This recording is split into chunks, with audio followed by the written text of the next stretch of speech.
Bwana Yesu asifiwe sana. Ni siku nyingine tena ambayo Mungu ametupa kujifunza neno lake. Ni mimi mtumishi wa Mungu ahimidiwe John Leonard. Ninakukaribisha sana tuweze kujifunza neno la Mungu. Na kama utapenda kufuatilia masomo yangu mengine, unaweza ukafuatilia kwenye YouTube channel. Kienda YouTube, ukatype ahimidiwe Leonard, utaona YouTube channel, utakutana na mafundisho mengine utasikiliza na Mungu akubariki. Leo nimekuwa na neno fulani ambalo nimekuwa ninalitafakari, nilishaliandikia somo, lakini leo kumekuwa na aina fulani ya ufunuo na nguvu nikajisikia kushare na nyie. Unajua mwili wa Kristo unahitaji chakula kutoka kwa watu mbalimbali na watumishi mbalimbali wa Mungu, manabii, mitume, walimu, wachungaji. Ndio balanced diet ya mwili wa Kristo. Biblia inasema akaweka wengine mitume, manabii, wainjilisti, wachungaji na walimu ili waweze kulikuza lile kanisa liweze kukua na kufikia kimo na cheo cha Kristo. Ina maana ule ndio mlo kamili. Ukishaona hupati kutoka kwa nabii, hupati kutoka kwa mwalimu, kuna kaupungufu fulani unako. Ukiona hupati kutoka kwa mchungaji, una upungufu pia, kwa sababu hawa wote waliwekwa ili kufanya mwili wa Kristo ukue hata kufikia kimo na cheo cha Kristo. Kwa hiyo ni muhimu sana kuzingatia hiyo diet ya maisha ya kiroho, kwamba unapata kitu kutoka kwa nabii, unapata kitu kwa mwalimu. Ingawa walimu ndio wamepewa role kubwa na wachungaji ndio wanahakikisha unakula nini, usije ukala majani ambayo hayastahili, lakini na mitume nao na kila hao wote wanahusika kwenye mwili wa Kristo kukua. Bwana Yesu asifiwe. Na ukipungukiwa ukakosa hivyo vitu, una upungufu fulani kwenye kukua, kwa sababu nimesema hii ni balanced diet. Ni diet ambayo Mungu alimwekea mtu aliyeokoka. Anahitaji hawa wote watano wamsaidie katika kukua kwake, wasaidie kanisa katika kanisa kukua kwake. Kanisa ambalo linahudumiwa na aina moja ya huduma huwa lina mapungufu. Bwana Yesu asifiwe. Hasa tukizingatia kwamba wachungaji ndio waliopewa kuchunga kanisa.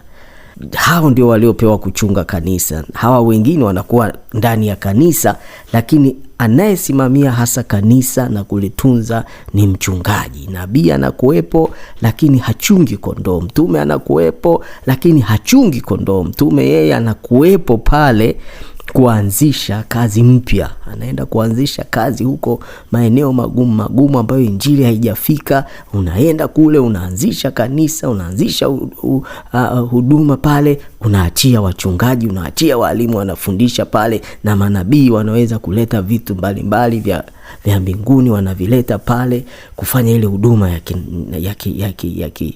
ya kinabii. Bwana Yesu asifiwe.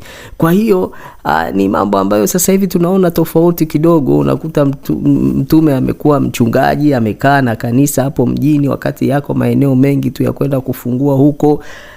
Hayo tuyaache. Bwana atalitembelea kanisa lake, na nina uhakika kila kitu kitakaa sawa. Kwa sababu kwa kweli kuna watu wengi hawajaisikia injili, lakini watu wengi wanakimbilia mjini. Sijajua ni kwa nini. Bwana Yesu asifiwe sana. Leo nimekuwa na hili jambo ambalo nimekuwa ninataka kulisema. Roho Mtakatifu naona amechomekea hapo hayo mambo tulio ya utumishi na huduma na balanced diet. Yeye anajua ni kwa nini. Mungu awabariki. Na najua kuna mtu amepata kitu hapo. Haleluya, haleluya. Ninachotaka kusema na ninyi siku ya leo ni kuhusu kwamba sisi hatujaumbwa kuishi kwa miujiza. Mwanadamu hajaumbwa kuishi kwa miujiza. Tangu dunia imeumbwa, dunia yenyewe imeumbwa sio kwa miujiza. Kwa sababu Biblia inasema Mungu alifanya kazi siku 6.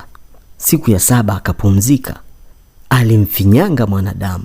Ukienda kusoma Biblia, kasome Mwanzo 1 na Mwanzo 2, alifinyanga wanyama kutoka katika ardhi. Alifanya kazi.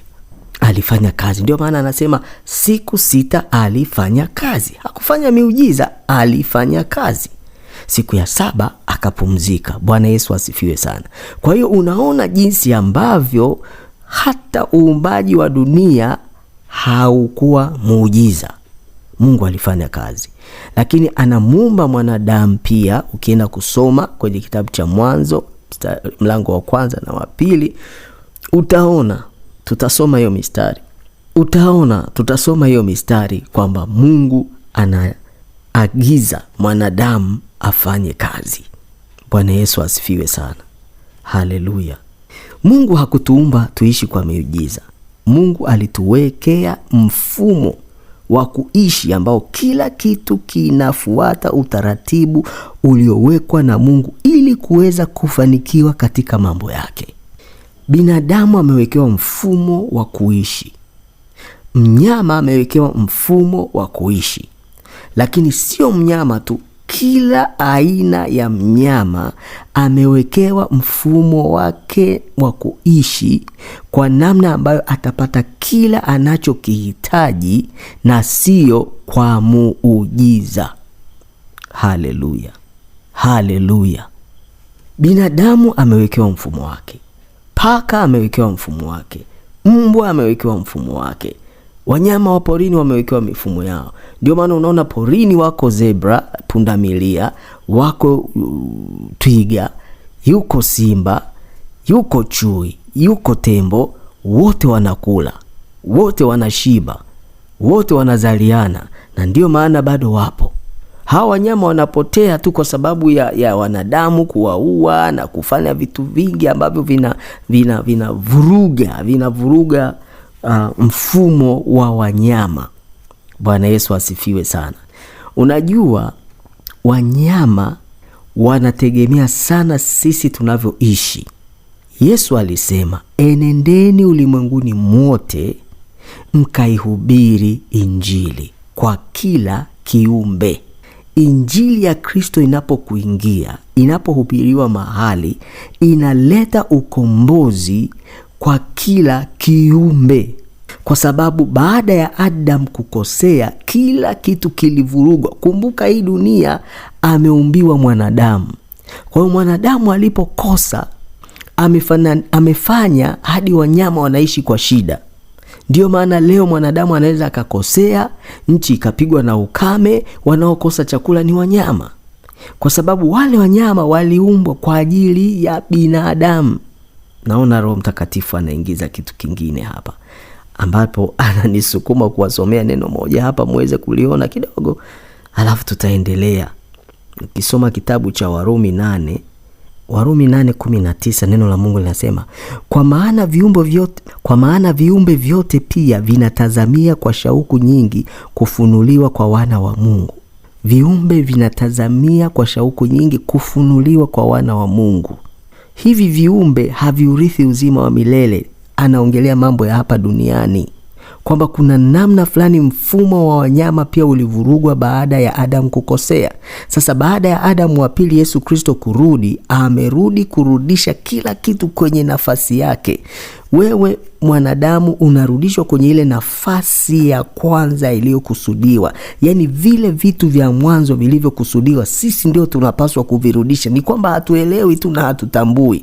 Unajua, ni kwa sababu tunafikiri tu tumeokoka tuende mbinguni, lakini wengine siku hizi wanafikiri wameokoka ili wawe matajiri basi.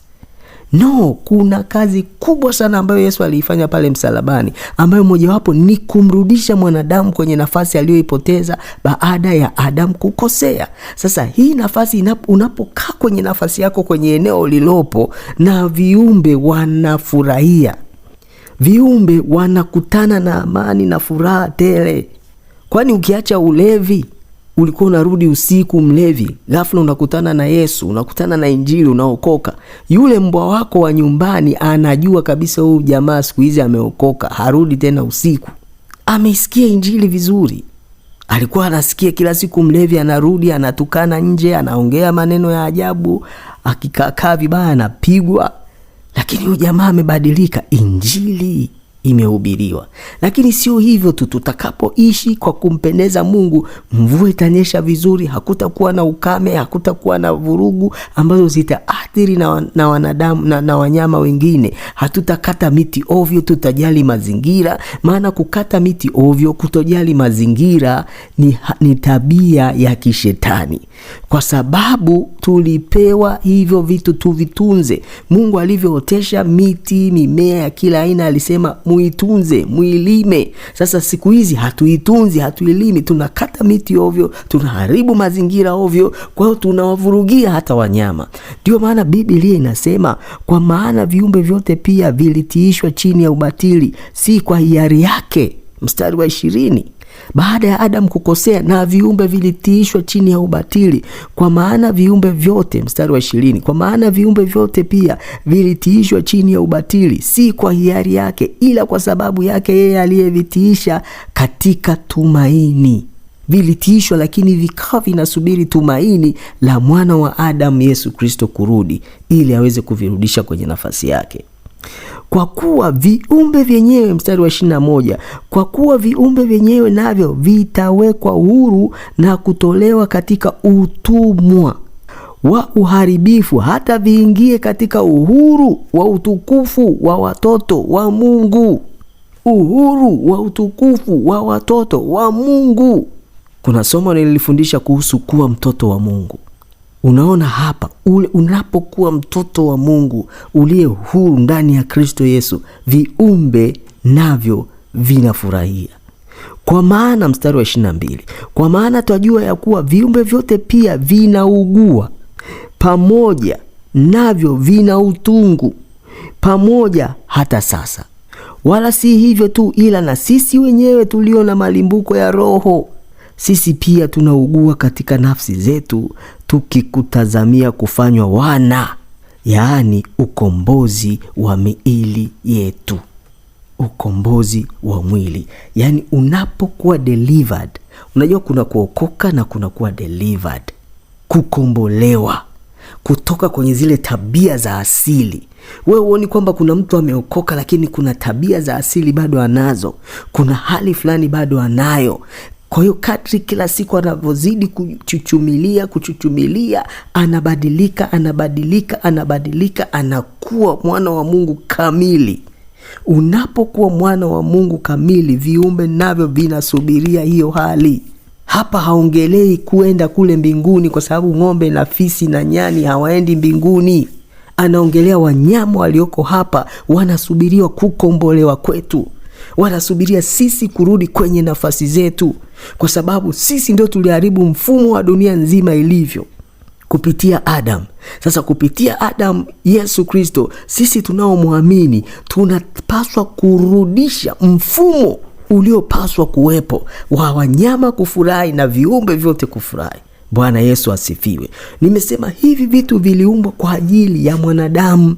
Ndio maana mwanadamu anakosea, mvua inaacha kunyesha sawa, mara mafuriko, mara ukame, mara mapigo haya, mara mapigo yale, unaathiri na viumbe vingine, lakini anayekosea ni mwanadamu. Kwa nini Mungu anapiga vyote? Kwa sababu hivyo vitu viliumbwa kwa mwanadamu. Kwa hiyo kama huyu mwanadamu atakuwa mtumwa wa dhambi, wanyama nao watateseka. Kama huyu mwanadamu atakombolewa kutoka kwenye dhambi, na wanyama na viumbe vyote na ulimwengu utakuwa sehemu salama.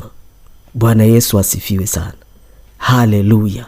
Haleluya. Sasa nimesema kwamba sisi hatukuumbwa kuishi kwa kufuata, kwa kutegemea miujiza. Kwa sababu gani? Sisi sote tumewekewa mifumo, namna ya kuishi na kufanikiwa, ili ule, ili unywe, ili ushibe. Na ndio maana Yesu anasema, msisumbuke mle nini, mnywe nini. Tafuta kwanza ufalme wa Mungu. Maana nyingine anasema, rudi kwenye utawala wako ewe mwanadamu. Rudi kwenye ile nafasi ulioipoteza pale Eden. Rudi kwenye ufalme ule wa Mungu ulioandaliwa. Rudi kwanza. Ukirudi ukakaa mle ndani ya ule ufalme, ndio utakutana na yale mambo uliokusudiwa. Ni kama leo samaki ameumbwa kabisa. Jamani, wewe samaki ukitaka kufurahia maisha yako, kaa kwenye maji, kaa baharini. Lakini anataka kutoka kwenye bahari alafu enjoy maisha yake kama ilivyokusudiwa. Hawezi. Na mwanadamu ni hivyo hivyo. Na ndio Mungu anakuambia rudi kwanza kwenye ile nafasi uliyopotea. Hayo mengine mbona yanakuja? Rudi kwanza.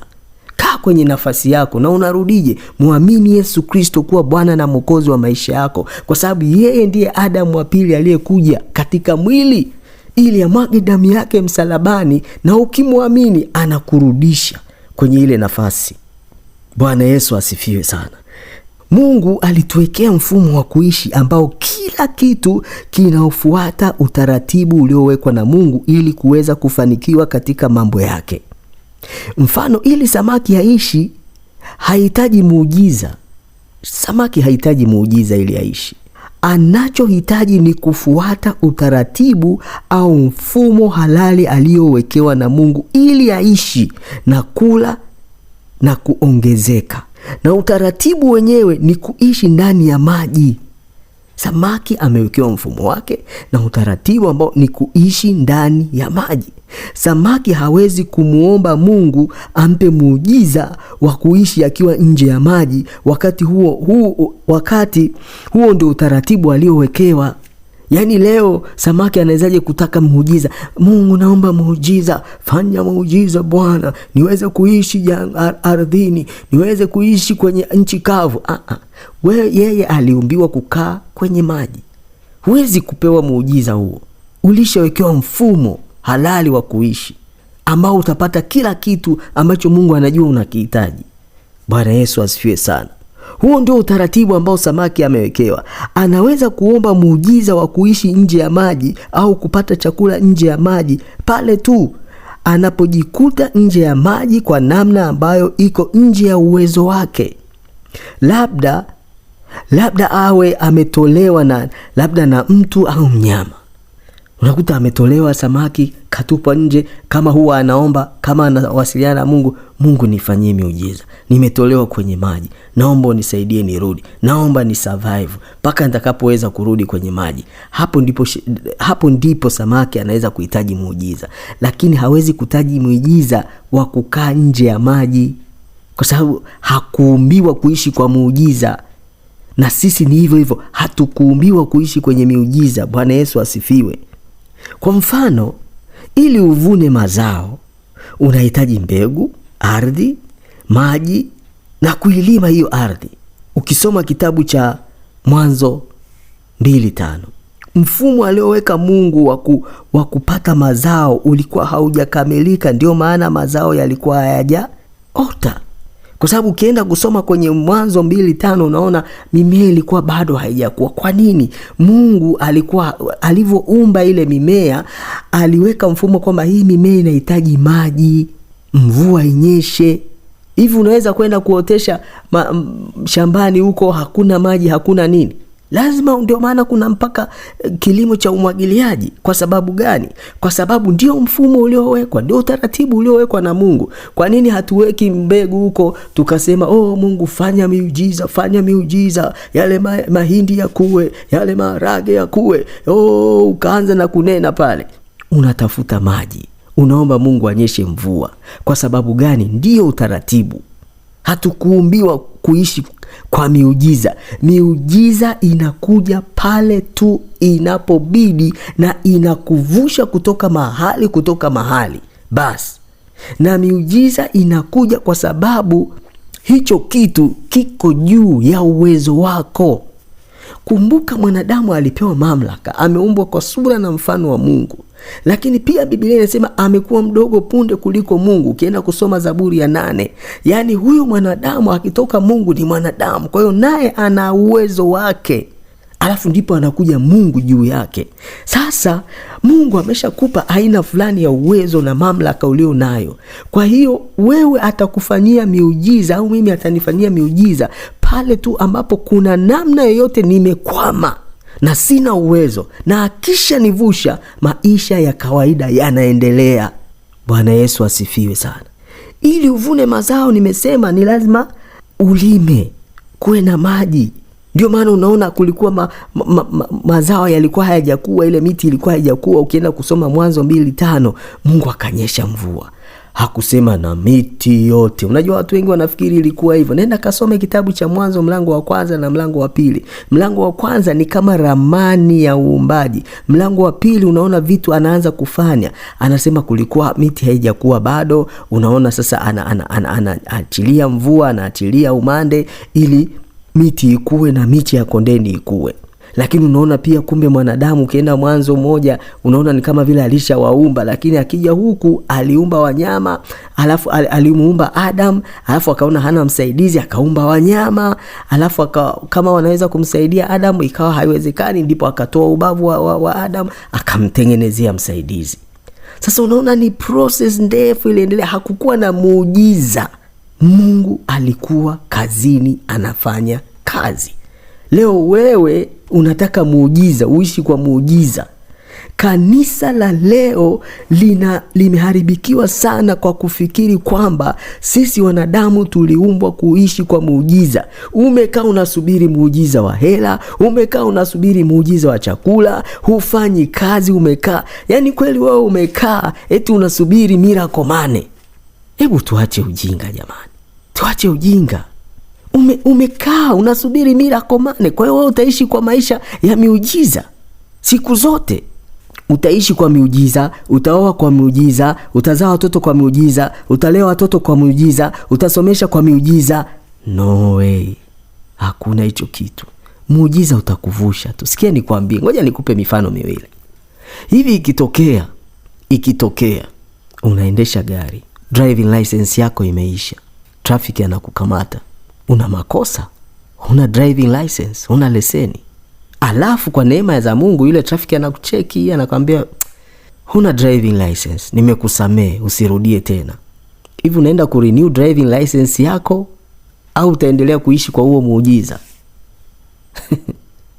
Wewe jijibu tu. Umepata huo muujiza, amekusamehe, hajakuandikia fine wala nini.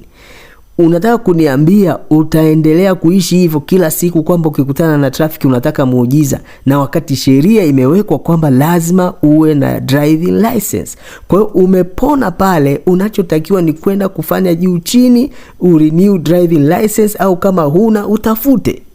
Hauwezi kusema unaendelea kuishi kwa ule muujiza. Ule muujiza ule wa kuachiliwa ulikuvusha. Wana wa Israel walifanywa miujiza. Sikia nikwambie. Wana wa Israel walifanywa miujiza mingi sana jangwani. Unajua Biblia inasema, nenda kasome kitabu cha Kumbukumbu ya Torati 8. Walikaa jangwani, vile viatu havikuchakaa. Mtoto alikuwa na viatu vyake, vinakuwa kadri mtoto anavyoongezeka, havikuchakaa. Nguo anakuwa nayo haikuchakaa. That was a miracle. Huo ulikuwa muujiza. Wakala mana jangwani. Asubuhi wanatembea na nguzo, mchana wanatembea na nguzo ya moshi, jioni ya moto. Mwamba unapigwa, unatoa maji. Sasa nenda kasome baada ya kufika nchi ya ahadi kama hiyo miujiza iliendelea. Hapana. Watu walifanya kazi. Leo watu wanasema, nataka nitoke Misri niende Kanaani. Misri naenda Kanaani. Sawa. Nataka kwenda Kanaani yangu, nimechelewa kwenda Kanaani. Toka Misri nenda Kanaani. Kanaani hatukai kwa miujiza. Kama ni mpenda miujiza, my friend, baki jangwani, uendelee kula mana mpaka ukinai. Lakini kama unataka kwenda nchi ya ahadi, you have to be a hard worker. Lazima uwe mchapa kazi. Kwa sababu nchi ya ahadi walivyovuka tu, Mungu anawaambia, tutasoma hayo maneno baadaye.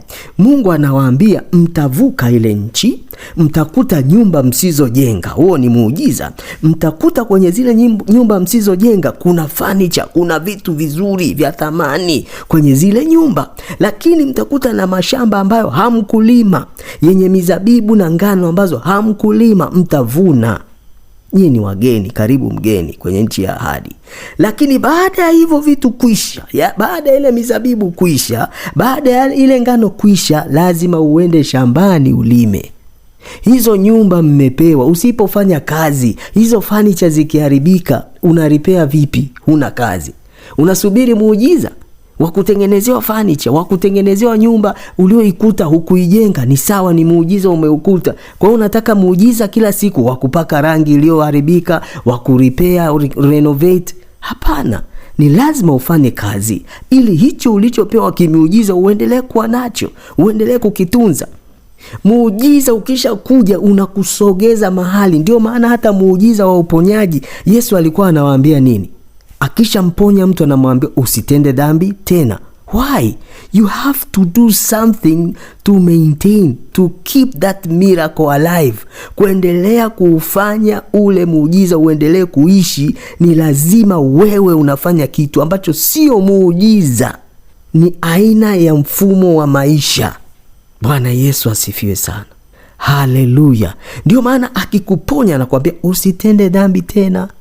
Kwa sababu ili kuzuia wewe usirudi kwenye ule ugonjwa, uhitaji muujiza.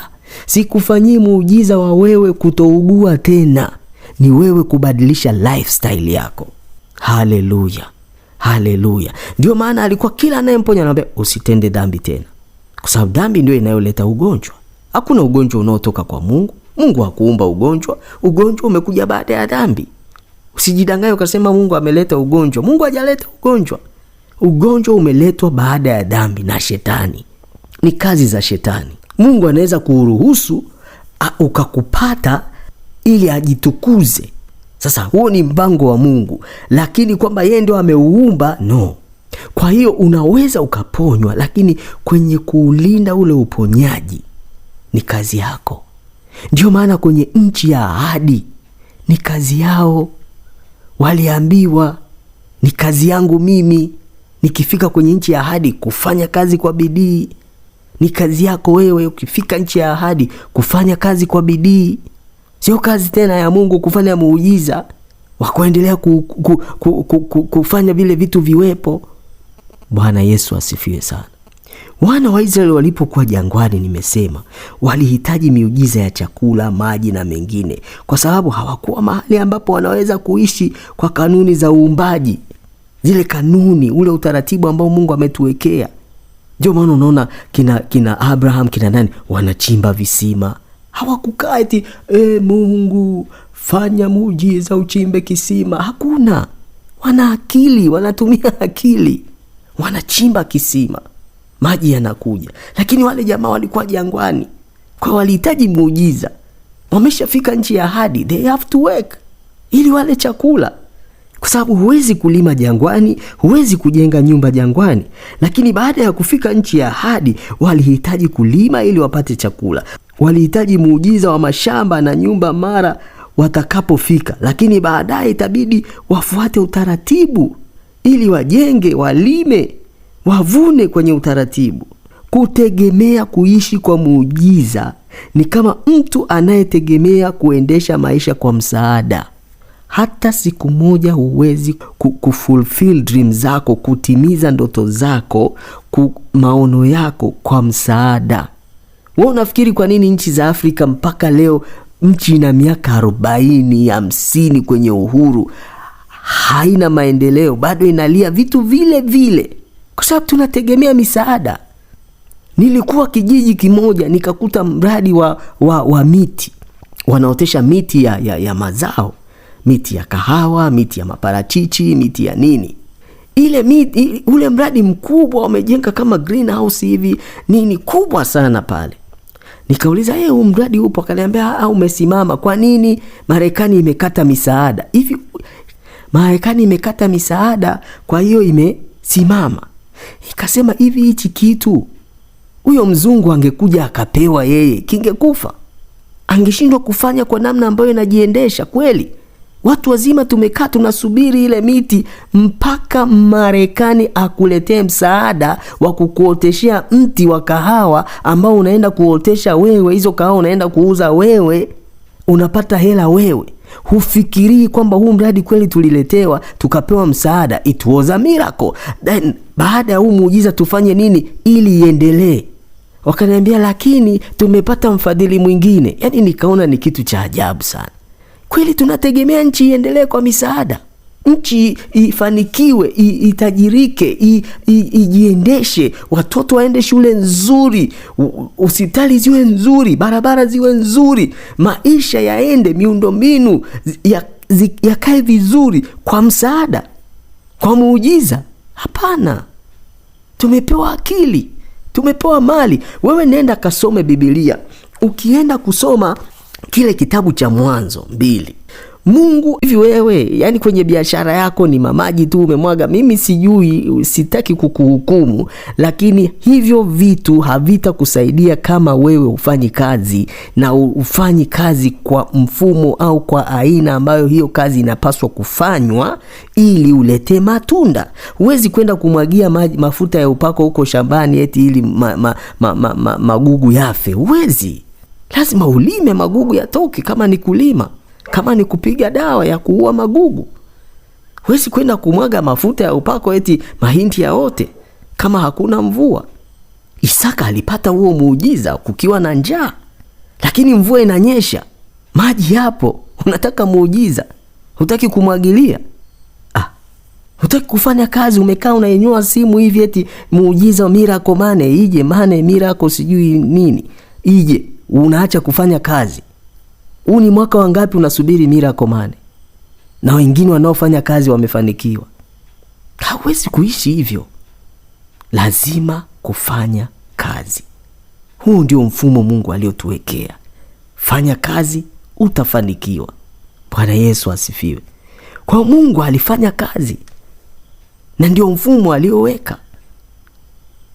Isaka alipata muujiza ule, basi msimu uliporudi aliendelea na kulima kama kawaida. Na Mungu anaelezea kabisa kwamba fanya kazi, siku ya 7 pumzika. Sasa yeye ametuambia hivyo, na anasema hapa, anasema alistarehe akaacha kufanya kazi yake yote aliyoiumba na kuifanya. Mstari wa 4 mlango wa 2 wa kitabu cha Mwanzo, mlango wa 2 mstari wa 4 kitabu cha Mwanzo.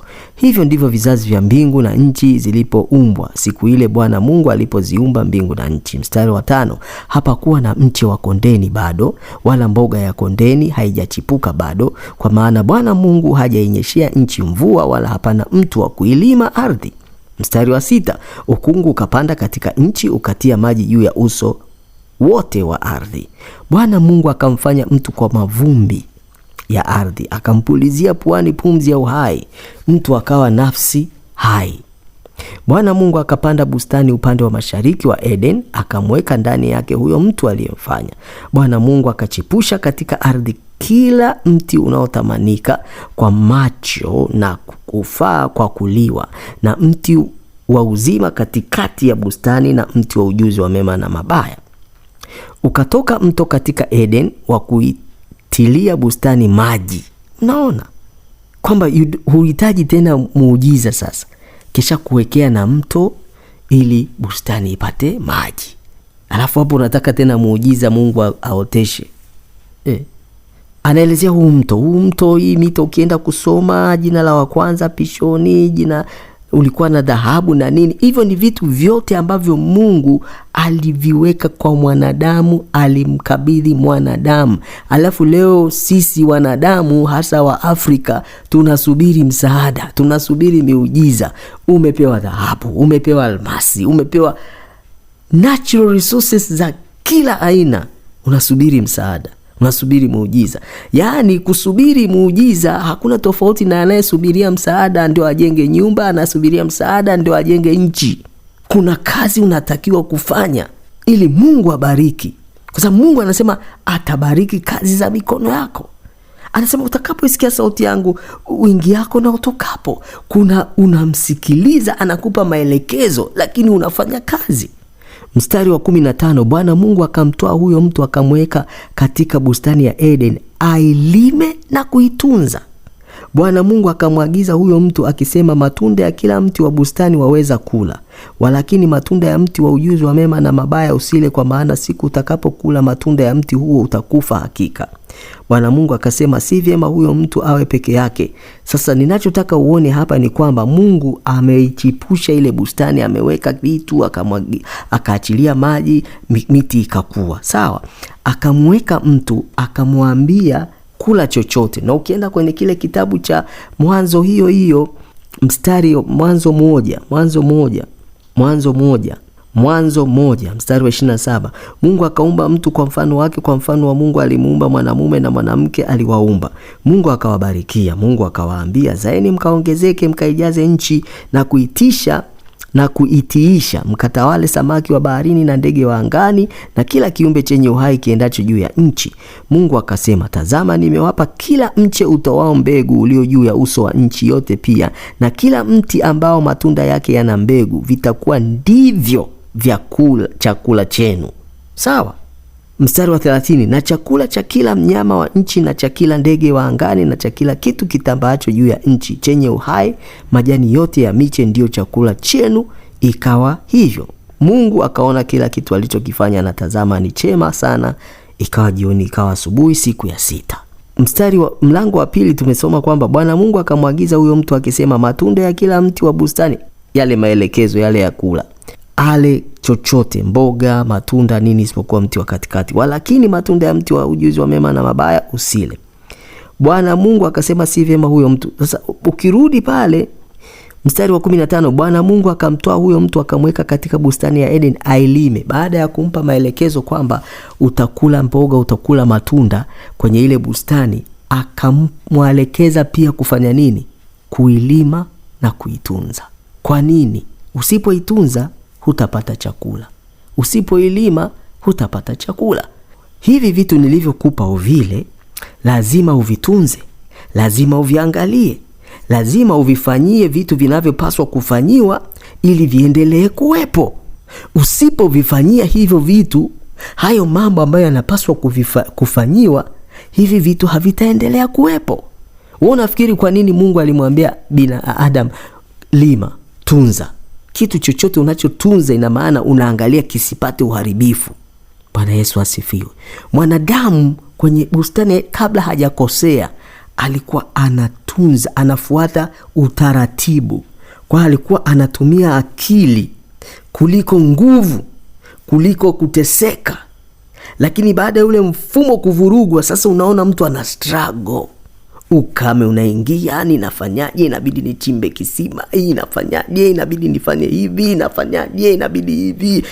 Vurugu zikaingia. Ndio maana anaambiwa utakula kwa jasho. Unaona mabadiliko yalianza kutokea pale. Lakini hapa mfumo uko sawa. Wewe lima, tunza, angalia ni nini hakipo, angalia nini kimekaa vibaya, kiweke vizuri. Maisha yataendelea. Bwana Yesu asifiwe. Haleluya. Haleluya. Paulo anasema asiyefanya kazi asile. Huyu ni mtume, kiongozi wa mitume, mtume ambaye ndiye aliyeandika nyaraka nyingi kuliko mwanafunzi yeyote wa Yesu.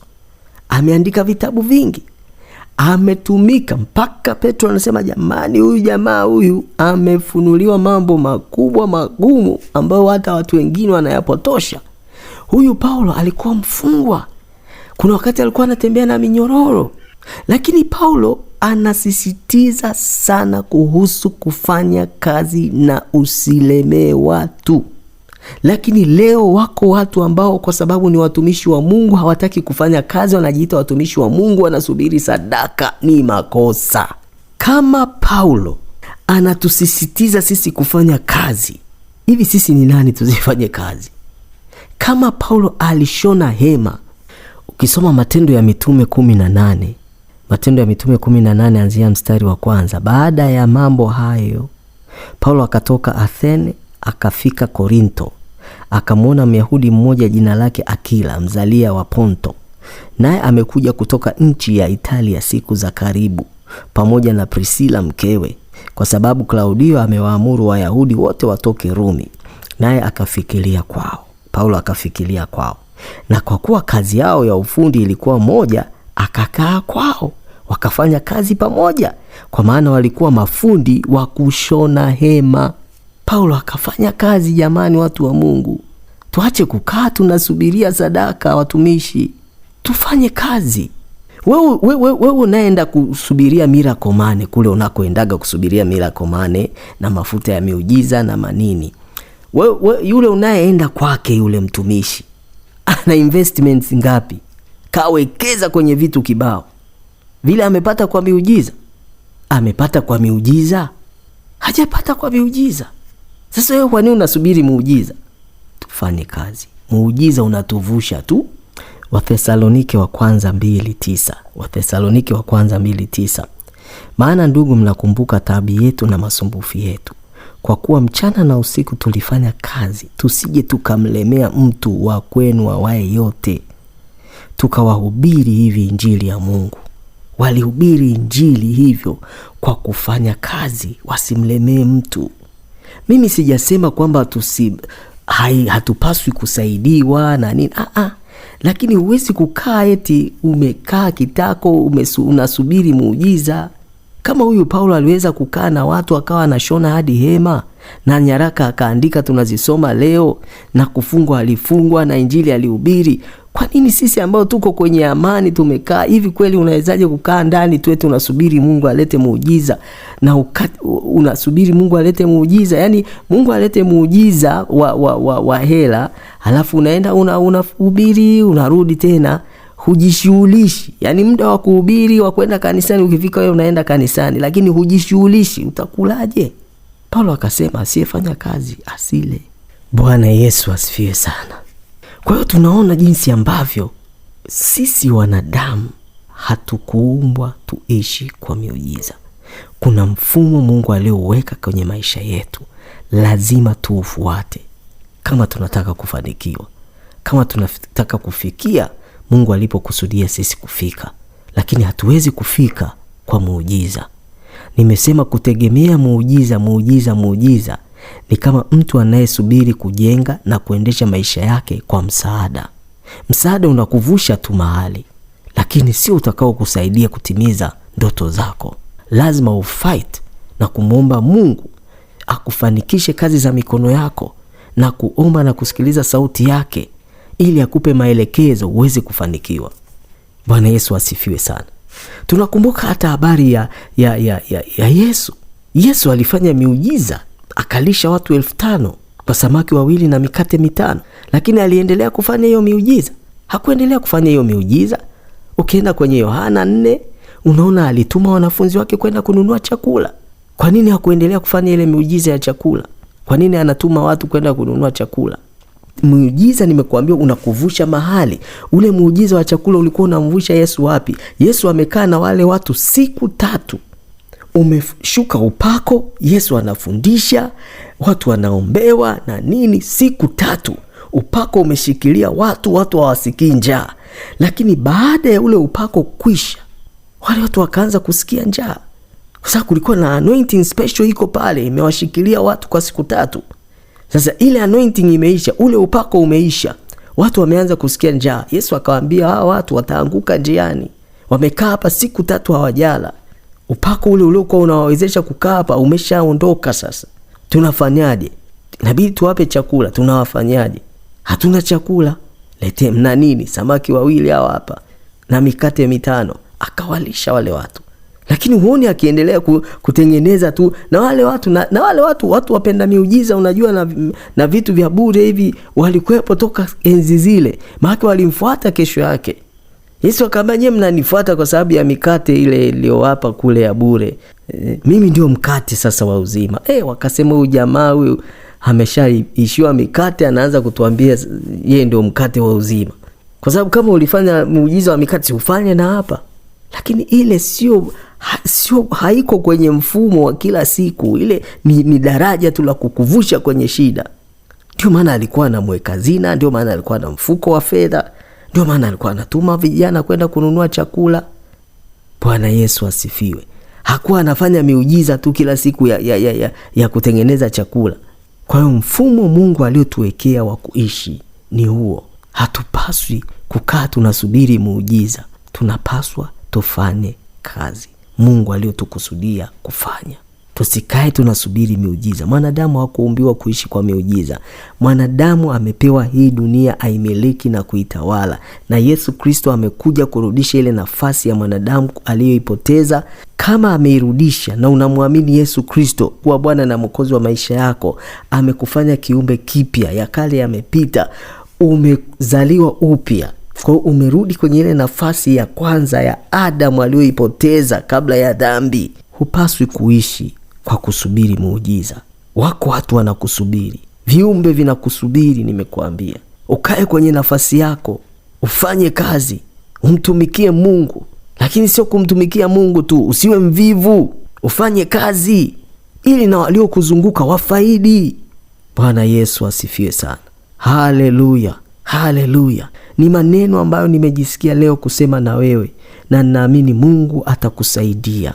Ukaombe, ukasikilize maelezo ya Mungu, maelekezo ya Mungu, akuelekeze namna ambavyo anatamani kukubariki na kuzibariki kazi za mikono yako. Roho ya uvivu, roho ya uzembe ikatoke ndani yako kwa jina la Yesu Kristo wa Nazareti aliye hai. Ninakuombea ile roho ya uvivu, ile roho ya kuchoka, roho ya kutaka tu kukaa kusubiri kupewa, ninaiharibu ndani yako kwa jina la Yesu Kristo. Amka sasa ukaangaze, nuru yako imekuja. Amka sasa utoke nje ukaone watu. Amka sasa ukafanye kazi, nenda mashambani. Mungu akachipusha mto, ukatoka mito 4 kwenye ile bustani ya Eden. Mingine ina dhahabu, mingine ina nini. Mungu amekuweka hapa duniani ukachimbe dhahabu, ukachimbe madini, ukafanye biashara ya madini. Mungu ameweka mimea, Mungu ameweka mazao, fanya biashara ya mazao. Mungu ameweka vitu vya sisi kufanya, mifugo tufuge kwa utukufu wa Mungu. Nenda kasome kitabu cha Wafalme. Utaona wafalme walikuwa wanafanya kazi. Hakuna mfalme aliyekuwa mvivu. Wafalme wengine walikuwa wakulima, wafalme wengine walikuwa wafanya biashara. Yaani hakukuwa na mfalme mvivu. Wote walifanya kazi. Haleluya. Ninakuombea Mungu akupe hekima na maarifa ya kutoka ulipo, katika jina la Yesu. Funguka akili yako. Funguka akili yako, funguka ufahamu wako kwa jina la Yesu Kristo, kwa jina la Yesu Kristo, kwa jina la Yesu Kristo. Na fungua akili yako, ninafungua ufahamu wako. Mungu akakufungue, Mungu akakuweke huru. Hicho kifungo, hiyo roho ya uvivu ya kurithi, kwa jina la Yesu ikakuachie, kwa jina la Yesu ikakuachie. Shetani anakupoteza kwenye ule wakati ambao Mungu anataka kufanya kitu. Shetani anakuletea uvivu, halafu anaanza kukutia nguvu wakati ule muda umeshapita ambao ulipaswa kufanya kitu fulani. Unakuta una ideas nyingi ndani yako unataka kufanya ambazo zingekuletea mafanikio. Wakati ule wa kuakti muhimu, wakati ule sahihi wa kufanya, shetani anakuletea uzito, shetani anakuletea uvivu. Anajua kabisa huu muda, huyu jamaa akifanya hichi kitu kitafanikiwa. Ule muda ukishapita, anaanza kukuinua sasa.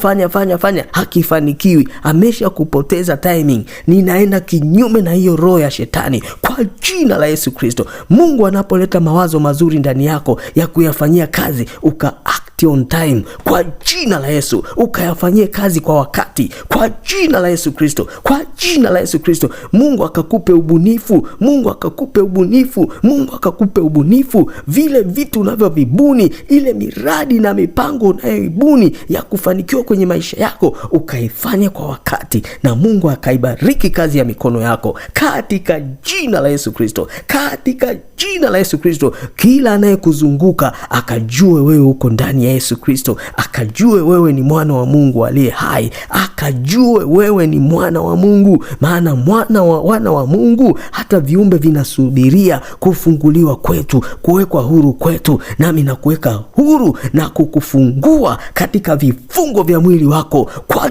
jina la Yesu Kristo. Asante Bwana Yesu kwa ajili ya watoto wako hawa. Ninawafunika damuni mwako. Ninaomba neema yako iwe juu yao katika jina la Yesu Kristo. Waondolee roho ya uvivu na uzembe katika jina la Yesu Kristo wa Nazareth. Asante Bwana Yesu. Haleluya, haleluya. Wewe ambaye hujaokoka, hebu sali na mimi sala hii katika jina la Yesu. Haleluya. Sema, Bwana Yesu, naomba unisamehe dhambi zangu zote. Mimi ni mwenye dhambi, ninakuja kwako. Naomba unisamehe, naomba unirehemu. Niondolee uovu wangu wote, niondolee dhambi zangu zote, niondolee makosa yangu yote. Ninatubu leo mbele zako, ninatubu leo mbele zako. Nifutie kila hatia, nifutie kila makosa kwa damu yako Yesu, kwa damu yako Yesu. Unikubali Bwana, unijaze Roho wako na nguvu zako, niweze kuishi maisha ya ushindi na ya kufanikiwa vile ulivyokusudia. Kuanzia leo Bwana Yesu, ninaishi maisha yanayoendana na kusudi uliloniumbia. Niondolee kiu ya dhambi, nipe kushinda na zaidi ya kushinda. Mimi ni mpya sasa ndani yako Yesu Kristo. Amen. Bwana Yesu, ninaomba umpe nguvu ya ushindi ya kushinda dhambi mtoto wako huyu aliyesali sala hii. Tazama, amekuwa kiumbe kipya na ya kale yamepita. Ninaomba neema yako iwe juu yake, ninaomba nguvu yako iwe juu yake. Mpe kushinda na zaidi ya kushinda, na aweze kuurithi uzima wa milele Bwana. Ni katika jina lako Yesu. Amen. Basi mwana wa Mungu, endelee kufuatilia vipindi vyangu vingine kwenye YouTube channel. Sikiliza, mwambie na mwingine, share na mwingine, tuweze kupata kukua na kufikia kimo cha Yesu Kristo. Maana ndio nia ya Kristo, kwamba tukue na kufikia kimo na cheo chake. Mungu akubariki sana. Amen.